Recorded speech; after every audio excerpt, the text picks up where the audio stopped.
প্রতি বছর পুজো এলেই আমার সাথে এমনটা কেন হয়? পুজোর ঠিক আগে মুখের মধ্যে ব্রণদের আগমন ঘটে, যেন তাদের নেমন্তন্ন করা হয়েছে, এসো, পুজো তো তোমাদেরও দেখতে হবে। একটা গেলে আরেকটা আসে, ছেড়ে যাওয়ার নামই করে না। আর ছেড়ে গেলেও তাদের চিহ্ন দিয়ে যায়। দামি কম দামি সব ধরনেরই প্রোডাক্ট মেখে দেখেছি, এই পুজোর সময়টাতে না কোনো কিছুই কাজে আসে না।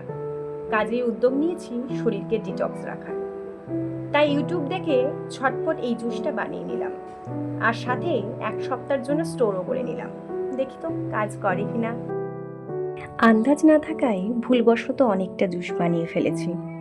বাবার কিন্তু কড়া নির্দেশ, বাকি জুসটা সবটা খেতে হবে, ফেলে দিলে চলবে না। তাই স্বাদের কথা ভুলে গিয়ে ত্বকের কথা ভেবে পুরোটাই সাবার করে দিলাম। খেতে কিন্তু মন্দ নয়, সাথে একটু লবণ দিও।